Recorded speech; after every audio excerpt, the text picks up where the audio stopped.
네, 안녕하세요. 매일 아침 빠르게 만나는 미국 주식과 테슬라 소식 아트라운 TV입니다. 제가 최근에 계속해서 엔비디아 투자는 조심할 필요가 있다라고 말씀을 드렸죠. 오늘 엔비디아가 10%나 넘게 하락을 하면서 주식시장에 큰 충격을 주었습니다. 엔비디아가 10% 정도 하락을 하면 테슬라는 10% 넘게 하락할 법도 했는데 오늘은 1.9% 정도만 하락을 했어요. 그간 테슬라가 엔비디아보다는 훨씬 더 주가가 부진했기 때문에 덜 하락했다라고 볼 수 있겠는데 그래도 엔비디아에 비해서는 오늘 테슬라 주가는 좀 선방을 한 것 같습니다. 아무튼 다음 주 테슬라 1분기 실적 발표를 앞두고 있는데요. 계속해서 우려감이 들면서 주가가 약세를 보이고 있는데 이러한 주가 약세 속에서 반등을 할 만한 요인이 있어요. 그 첫 번째는 당연히 일론 머스크의 입에 달렸다라고 볼 수 있겠고, 두 번째는 테슬라가 가지고 있는 꿀단지 바로 FSD 2연 매출이 되겠는데요. 오늘 이것과 관련해서 자세히 설명을 해드리도록 하겠습니다. 일단 지난 화요일 방송에서 4월 16일 방송이었죠. 제가 미국 주식 투자 신중할 때라고 말씀을 드리면서 특히 엔비디아 투자는 조심할 필요가 있겠다라고 말씀을 드렸습니다. 특히 나스닥 일봉 차트를 보면 금주 월요일장에 이렇게 51선을 깨고 데드크로스가 나왔고 장대 음봉이 나왔어요. 그리고 그간 상승이 오랫동안 유지가 되어 왔기 때문에 이번 하락은 조정 장세다. 특히 많이 하락하면 이 200일선까지 파란색 선까지 떨어질 수 있다라고 제가 계속 경고를 해드려 왔습니다. 자, 이렇게 조정 장세가 시작이 되면 그간의 이러한 상승을 이끌어왔던 주도주의 하락이 클 법도 한데요.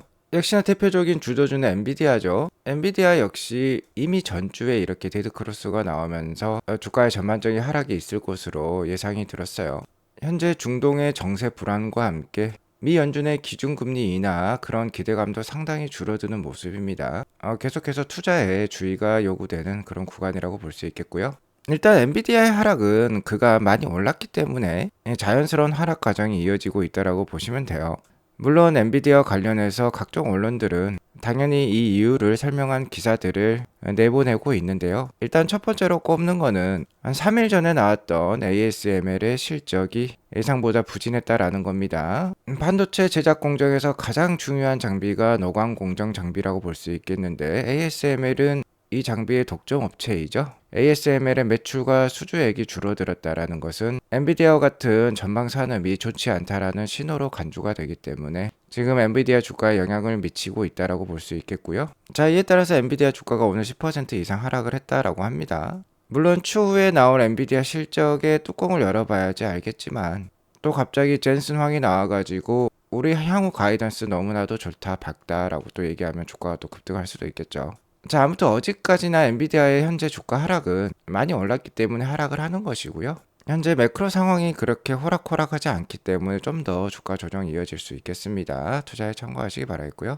오늘은 엔비디아뿐만 아니라 넷플릭스마저 9% 이상 급락을 보여주었어요. 넷플릭스가 1분기 실적을 발표를 했는데 유료 가입자 수가 16% 증가를 했지만 2025년에 유료 가입자 수 가이던스를 발표하지 않을 것이라고 얘기를 하면서 아무래도 향후 실적 전망에 대한 의문감을 던졌어요. 그러면서 주가가 급락을 보여주었습니다. 엔비디아와 넷플릭스는 모두 나스닥에 속해 있고 그간 많이 올랐던 주도주들이 하락을 했기 때문에 자, 다른 주도주들도 많이 하락을 했어요. 메타도 오늘 4%가 빠지고 아마존도 2% 넘게 빠졌습니다.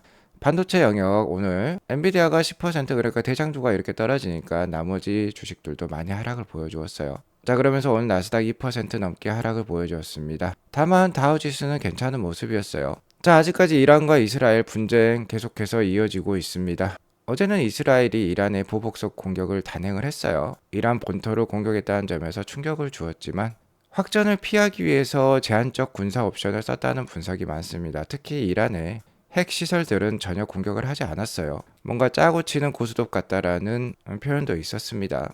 자, 이러면서 오늘 다우지수는 그래도 선방을 보여주었는데 중동 위험은 아직 해소되지는 않았어요. 그리고 계속해서 미 연준의 금리 인하 기대감 크게 후퇴하고 있습니다. 자, 이 두 가지 사항이 주가 지수의 발목을 잡고 있다라고 보시면 되겠습니다. 새벽에 확인해 본 CME 패드와치에 따르면 7월달 금리 인하 확률은 현재 42.7%로 나오고 있어요. 자, 5월달과 6월달 금리 인하 확률은 이제 거의 물 건너갔습니다. 5월달은 뭐 3.9%밖에 안 되고요. 6월달에 0.25%포인트 금리 인하를 확률은 자, 한 17% 정도밖에 안 됩니다. 7월달도 아직 과반의 그런 확률을 넘어서지 못하고 있는 상황이고 9월달이 좀 높은 편이죠. 66% 정도를 보여주고 있습니다. 현재 시장에서는 연내 한 차례 정도 금리 인하만을 기대를 하고 있네요. 투자에 참고하시기 바라겠고요. 테슬라는 금일도 1.92% 하락한 147불 정도로 마감을 했습니다. 계속해서 하락이 이어지고 있는 원인은요. 자, 첫 번째로는 역시 매크로 상황을 둘 수 있어요. 금리 인하 기대감 상당히 줄어들었죠. 연초만 하더라도 연내 세 차례의 금리 인하 빠르면 6월 달부터 금리 인하 기대를 했었는데 이제 연내 한 차례 금리 인하로 그 기대감이 대폭 감소를 했고 그것도 9월 달부터나 빠르면 9월 달부터나 시작할 수 있다라는 지금 기대감이 형성이 되고 있으면서 금리에 민감한 경기 민감주인 테슬라는 제대로 된 힘을 써보지 못하고 있습니다. 계속해서 고금리가 유지가 되면은 차량 할부 금리가 높게 되고요. 경제 상황도 그렇게 호락호락하지 않아요. 소비자들의 주머니가 얇아지기 때문에 5천만 원 이상을 호가하는 테슬라 차량이 많이 판매되게 되는 쉬운 환경은 아닙니다. 자, 그리고 나스닥도 이렇게 계속 이제 하락을 하려는 듯한 모습이 나오고 있죠. 본격적인 조정 장세에 들어가면서 매크로 상황이 받쳐주지 못하면 테슬라도 역시나 힘을 내기 어렵다라고 볼 수 있겠어요. 자, 여기에 더불어서 테슬라 자체적으로도 두 가지 지금 악재가 생겼죠. 특히 저가형 모델2 25,000불짜리 차량에 대한 확실한 신호가 나오지 않고 있습니다. 취소를 했는지 연기를 했는지 언제부터 생산이 되는지 뚜렷한 얘기가 없어요. 자, 그리고 최근에 테슬라가 직원들을 10% 이상 20%까지도 해고를 한다라는 말이 있는데 자, 반대 효과를 촉발하고 있습니다. 테슬라 성장성에 대한 의문을 던지고 있다고 볼 수 있겠죠. 자, 하지만 이 두 가지를 또 반대로 생각해 보면 이렇게도 생각해 볼 수 있어요. 첫 번째로 모델 2와 관련돼서 예를 들어서 일론 머스크가 내년 하반기에 출시하겠습니다라고 발표를 해버리면 모델 3, 모델 Y보다 훨씬 더 가격 경쟁력이 높기 때문에 모델 3, 모델 Y가 잘 판매가 안 될 수도 있어요. 왜 그러냐면 사람들이 모델 3, 모델 Y를 사지 않고 모델 2를 기다리는 그 대기 수요가 많아지기 때문이죠. 이에 더불어서 테슬라의 해고 정책 역시요. 좋은 효과가 있을 수 있습니다. 메타와 구글, 아마존 같은 회사들도 1, 2년 전에 직원들을 10,000명, 20,000명 대거 해고를 하면서 지금 탁월한 수익성을 보여주고 있죠. 테슬라도 직원들을 해고하게 되면 역시나 테슬라에 있어서 가장 큰 비용은 인건비가 되겠는데 인건비가 줄어들면 EPS 마진 대폭 상승할 수 있어요. 그렇기 때문에 그렇게 나쁘게만 볼 이유는 아닌데요. 현재 테슬라 주가가 계속 하락을 하고 있기 때문에 당연히 이러한 이슈들이 악재로 작용을 하고 있다라고 기사가 나오는 거예요. 자, 그리고 무엇보다도 현재 주가 하락은 다음 주에 있을 1분기 실적 발표에 대한 우려감 때문이라고도 볼 수 있습니다. 최근 계속해서 이렇게 하락을 하고 있는 테슬라의 EPS 예상치를 볼 수 있어요. 3개월 전에는 0.81분이었는데 1분기 EPS 예상치가 0.52불까지 하락을 한 모습입니다. 다만 이러한 EPS는요. 테슬라 경영진의 의도에 따라 특히 일론 머스크의 의도에 따라 크게 달라질 수도 있어요. 테슬라와 일론 머스크가 꿀단지를 풀지 안 풀지에 따라서 크게 달라질 수 있다라는 겁니다. 자, 왜 그러냐면 현재 테슬라는요. 우리 돈 4조 7천억 원에 달하는 어마무시한 이연 매출을 가지고 있어요. 우리나라 웬만한 대기업 1년 매출액에 해당하는 그러한 이연 매출을 가지고 있는 겁니다. 자, 이를 모두 부채로 인식을 하고 있어요. 3.54빌리언이죠. 자, 이 3.54빌리언의 11% 정도에 해당하는 411밀리언, 그러니까 0.4빌리언 정도가 되겠죠. 이를 매출로 인식하면요. 자, 괜찮은 EPS가 나옵니다. 411밀리언이면 우리 돈 약 한 5,300억 원 정도 된다라고 보시면 되는데요. 테슬라가 전에 411밀리언 정도 이연 매출을 인식한 적이 있었습니다. 그게 바로 2022년 4분기였거든요. 이때 당시에도 FSD의 성능이 어느 정도 올라오면서 이렇게 더 많이 인식을 하게 되었다라고 설명을 했던 테슬라였습니다. 자, 이를 EPS 환산을 해보면 50밀리언당 0.012 EPS를 줄 수가 있어요.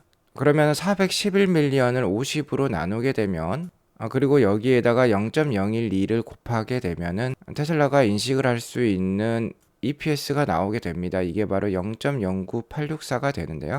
현재 테슬라의 1분기 EPS 전체 예상치는 0.52불이에요. 0.52불에다가 이 0.09864 그러니까 0.099를 더해보면 0.62불 정도가 나오게 됩니다. 그러면 무려 거의 0.1불 정도가 올라가는 거죠. 0.52불과 0.62불의 차이는 상당히 크다라고 볼 수 있습니다. 자, 이렇게 생각해보면 역시나 이 어닝 비트는요. 엿장수 마음인 것 같아요. 테슬라 마음이라는 거예요. 자, 그리고 앞서 설명했던 거는 0.41불 빌리언 정도 매출을 인식을 하는 거였는데 1빌리언을 인식을 하겠다라고 하면요. 현재 3.54빌리언이 있으니까요. 자, 이것도 계산을 해보겠습니다. 1빌리언은 1000밀리언이죠. 1000밀리언을 이 50밀리언으로 나누고 여기에다 0.012불을 곱해주면 0.24불이라는 게 나오는데요. 0.52 컨센서스에다 0.24를 더해주면 0.76이나 나와요. 상당히 큰 비트율을 보여주는 거죠.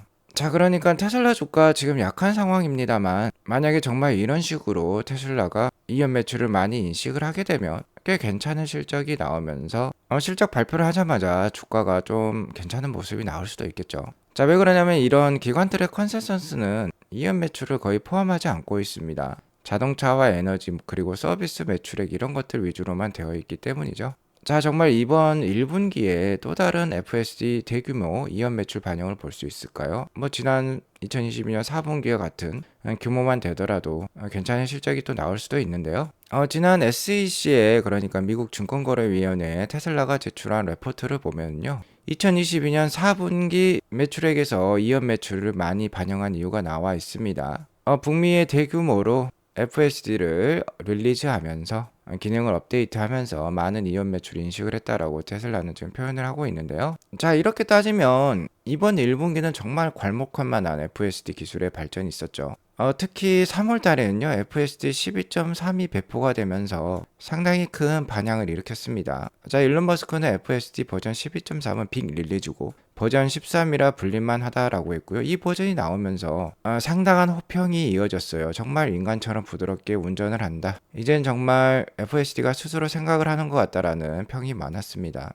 자, 이런 평이 이어지다 3월 26일에 일론 머스크는 이제 차량 인도시에는 FSD 체험을 의무화했어요. 체험을 의무화함에 따라서 딜리버리가 좀 늦어질 수 있지만 그럼에도 불구하고 FSD를 꼭 체험하기를 바랬던 일론 머스크인데 그만큼 기술에 자신감이 있다는 겁니다. 그리고 3월 26일에는 바야흐로 북미 전 차량에 FSD 1개월 체험권을 제공을 하기도 했죠. 자, 그러니까 3월 달에 이렇게 큰 마일스톤이 FSD와 관련된 이정표가 생겼어요. 자, 그러니까 이러한 것에는 테슬라의 의도가 있을 수 있다라는 거죠. AJ님도 얘기를 하고 있지만 테슬라가 1분기가 끝나기 전에 이런 FSD 마일스톤과 관련돼서 푸시를 한 이유는 역시나 이연 매출을 많이 인식하기 위한 것이지 않겠느냐라고 질문을 던지고 있습니다. 즉 3월 달에 FSD를 와이드 릴리즈 시킨 거나 다름이 없었죠. 체험도 제공하고 인도시에 FSD를 무조건 시승하게끔 만들기도 했고요. 이게 일부러 어느 정도 의도한 것이라고 생각을 하는 것입니다. 뭐 1분기에 많은 이연 매출을 인식하고자 해서도 자, 이러한 마일스톤을 만들어냈다라고도 볼 수 있다라는 것이죠. 자, 현재 테슬라는 3.54빌리언에 달하는 많은 이연 매출을 가지고 있어요. 부채로 인식하고 있다라 했죠. 자, 그런데 지난 2022년 4분기만큼 이연 매출을 인식을 하면 전체 3.54빌리언에 0.4빌리언 그러니까 11.6%에 달하는 이연 매출을 인식을 하는 거고요. 만약에 1빌리언 정도 그러니까 1000밀리언 정도 이연 매출을 인식을 하게 되면 지금 가지고 있는 꿀단지의 28%를 인식하는 것이라고 보면 됩니다. 자, 하지만 3월 달에 엄청나게 FSD와 관련된 많은 일들이 있었기 때문에 정말 뭐 1빌리언 정도 인식을 하면 그러니까 28% 정도 인식을 하면 정말 크게 어닝을 비트할 수도 있다라는 결론에 이르는데요. 하지만 이는 그 누구도 모릅니다. 테슬라 마음인 거예요. 발표가 나온 다음에 그러니까 4월 23일 화요일장이 마감된 다음에 우리 시간으로 수요일 새벽 뭐 5시 이후가 되겠죠. 그때서야 알 수 있는 상황이고요. 자, 가장 중요한 건 이연 매출 인식이 아닙니다. 테슬라 EPS가 잘 발표가 되면 주가가 애프터장에서 크게 오를 수 있어요. 자, 하지만 애프터장이 활발히 진행되는 가운데 일론 머스크나 테슬라의 실적 담당 임원이 나와서 또 안 좋은 소리를 하게 되면 주가가 또 곤두박질 칠 수 있겠죠. 가장 중요한 건 최근 테슬라 성장성에 가장 의문을 던지고 있는 바로 이 로보택시와 25,000불짜리 차량이 되겠습니다. 로보택시의 발전 수준은 어느 정도인지 언제쯤 정말 대규모 양산이 될 수 있을지 그리고 25,000불짜리 차량 정말 개발을 취소한 것인지 아니면 정말 어느 정도까지 개발이 되고 있는지 그 타임라인은 어느 정도가 될지 좀 의미 있고 희망적인 메시지가 있으면 좋겠어요. 물론 앞서 설명했듯이 로보택시는 빨리 나올 수 있겠습니다. 뭐 8월 8일에 나온다는 말이 있죠. 중요한 건 로보택시의 대량 양산 시점이 될 수 있겠고요. 로보택시가 대량 양산이 되면 25,000불짜리 차량도 바로 대량 양산될 수 있습니다. 같은 플랫폼을 공유를 하기 때문에 로보택시에서 페달과 핸들만 떼면 이게 바로 25,000불짜리 차량이에요. 자, 하지만 앞서 말씀드렸듯이 25,000불짜리 차량이 언제쯤 나올지 확실히 그 시기를 말해버리면 모델 3, 모델 Y가 어느 정도 판매가 덜 될 수 있기 때문에 좀 조심할 수는 있을 것 같습니다. 자, 그리고 4번 문항 중요하죠. FSD 라이선스. 뭐 현재 접촉하는 업체가 있다라고만 말을 해도 좀 괜찮을 것 같긴 해요. 자, 아무튼 1분기 실적 발표에 따라서 상당히 다시 한번 주가가 출렁일 수 있습니다. 자, 하지만 중요한 거는 이러한 미래가 머지 않았다라는 거예요. 사이버캣님이 이렇게 중국어로 머지않은 미래에 대해서 설명을 해주고 있는데요. 자, 이를 해석해보면 이런 말입니다. 2024년 올해는요, 테슬라 역사상 인공지능의 첫 해가 될 수 있습니다.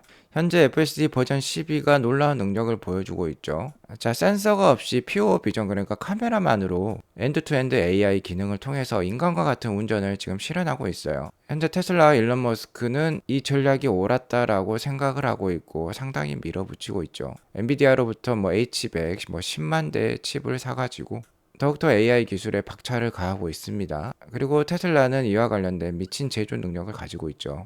중요한 건 이 소프트웨어 인공지능 AI 기술이 있어도 역시나 제조 능력이 필요하다라는 겁니다. 둘은 같이 가는 거예요. 차량을 많이 생산해서 데이터를 많이 가져오면서 이 엔드투엔드 AI 기능을 올릴 수 있고요. 그 올라간 기능을 다시 이 하드웨어와 이 옵티머스 로봇에 심게 되면은 윈윈 구조로서 계속해서 미친 제조 능력을 더 키워나갈 수 있겠죠. 그만큼 많이 판매가 되기 때문이니까요. 자, 옵티머스 빠르면 2026년에 상용화 된다라는 말이 있습니다. 2027년이면 대량 양산이 될 수 있어요. 로보택시와 옵티머스가 자, 이렇게 우리 사회에 큰 도움을 줄 때까지 테슬라 투자 이어나가실 필요가 있겠습니다. 지금 인류 문명을 정말 크게 바꿀 전환점에 있는 상황이에요.